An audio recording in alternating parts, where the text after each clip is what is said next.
Hello everybody and welcome back to another episode of Crazy Tech Reviews.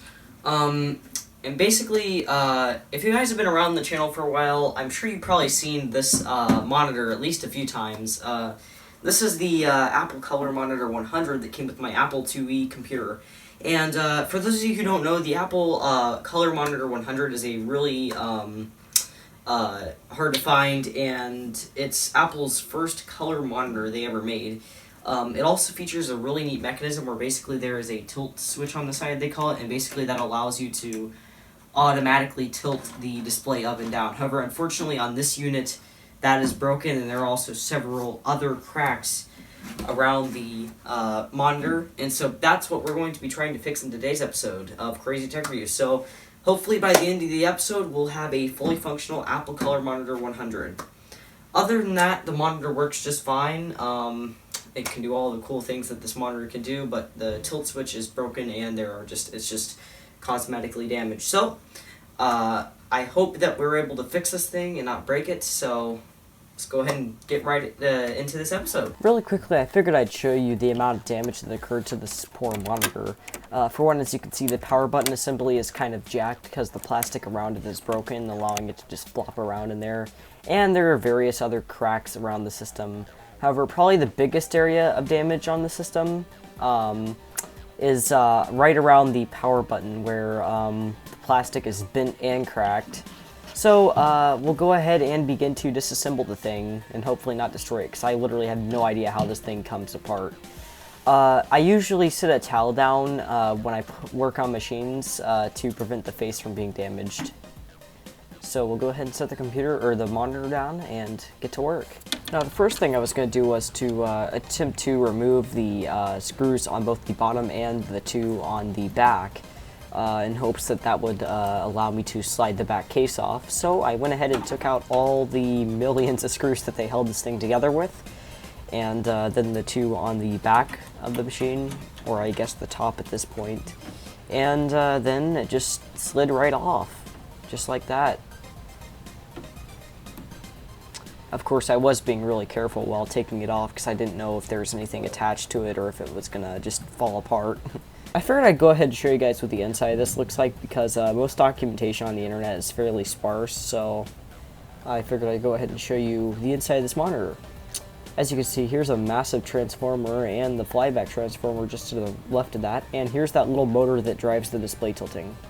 One thing I noticed while doing this too is that the mechanism that connects the motor to the display appears to be perfectly intact, which likely means that there's something wrong with this motor.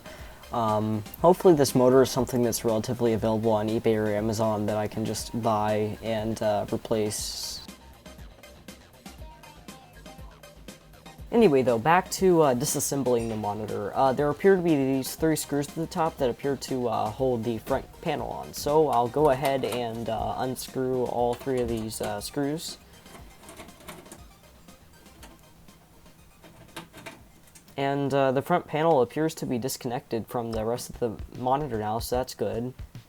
I'll go ahead and take off the brightness and contrast controls so there's less wires connecting between the monitor and the front panel. I'll leave the power button on for now because it's pretty inaccessible and it shouldn't matter. It's only like one cable, so it'll be fine. And then we'll go ahead and remove the knobs off the front of the brightness and contrast control.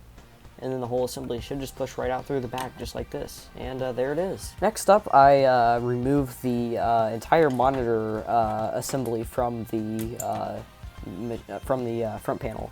This thing was heavy too, it was like 40 pounds.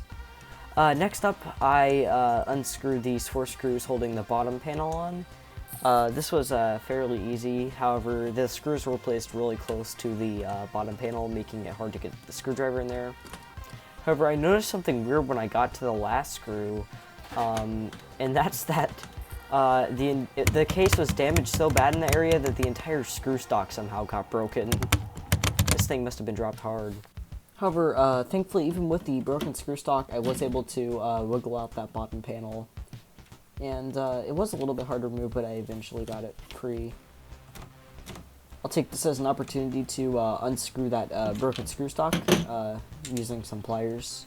And here's what the bottom case piece looks like. As you can see, it's really dirty, so we'll have to clean that later. And then after that, we'll go ahead and remove the power button. It's just held in by 4 Phillips head screws, so it's not too hard to remove.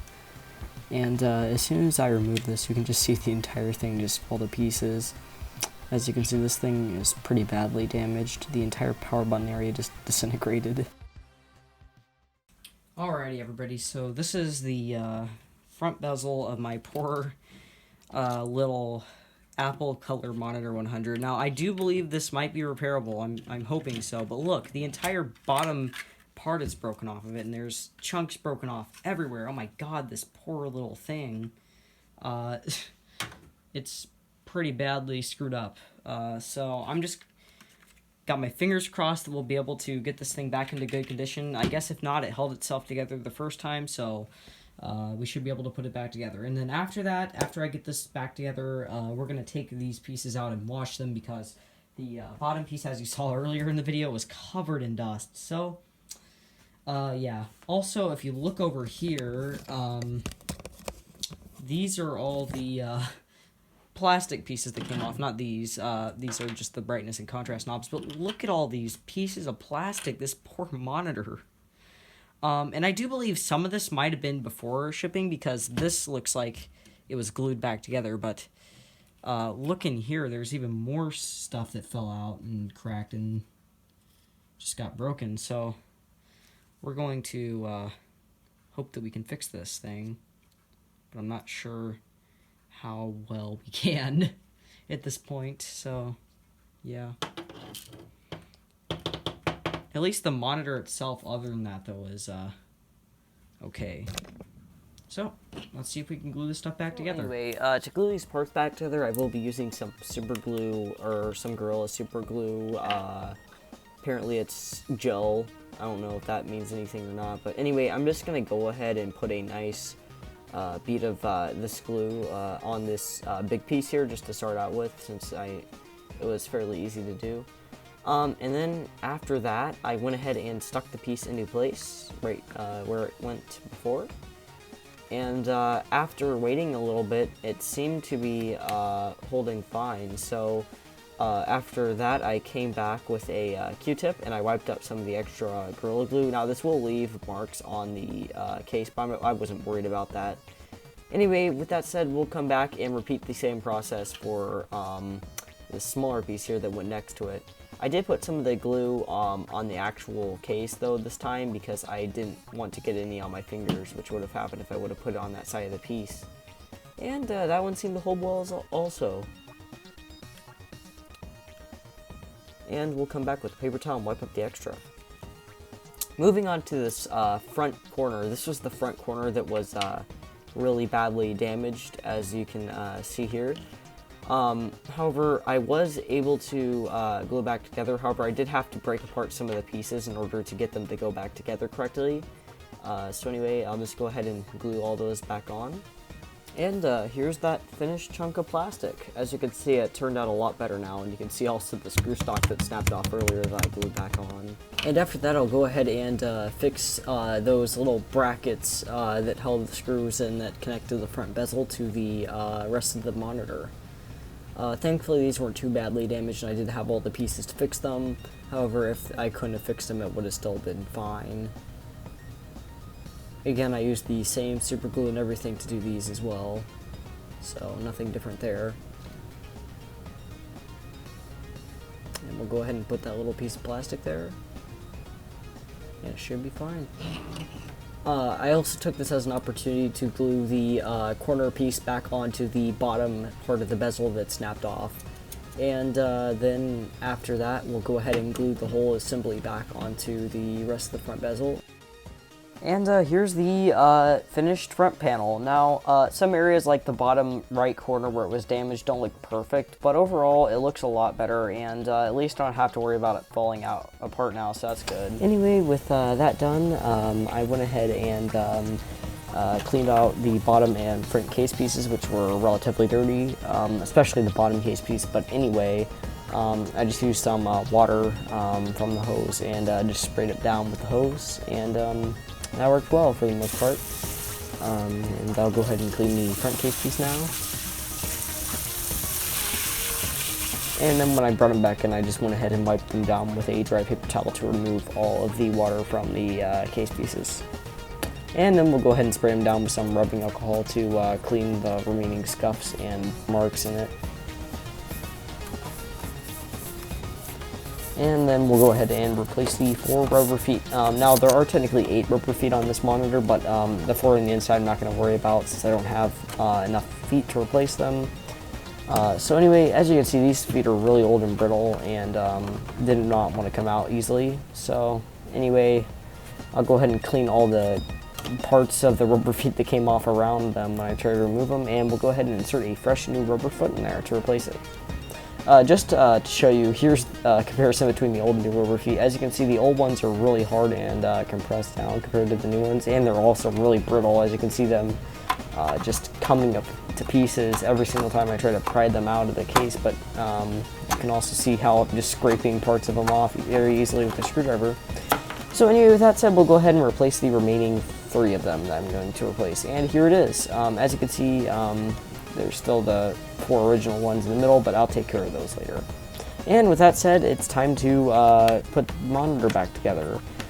Starting here with the power button, I'm just going to go ahead and screw it in. And then we'll go ahead and put in the brightness and contrast knobs. And go ahead and put on the knobs themselves onto the pots there. And then we'll go ahead and put the back case piece on, and we'll go ahead and run some tests on it to make sure it still works correctly. First thing I'm going to do in order to test this monitor is to hook it up to the Apple IIe and turn on the monitor. And sure enough, turning on the Apple IIe, we can see the image. I'll go ahead and put in DigDog just to test out the graphics. And look at that beautiful loading screen. That's nice. We'll go ahead and enter in our keyboard combinations that we want to use to play the game, and that said, here's DigDog. You can definitely see how much better quality this is on RGB versus the composite monitors that would have been used with this thing.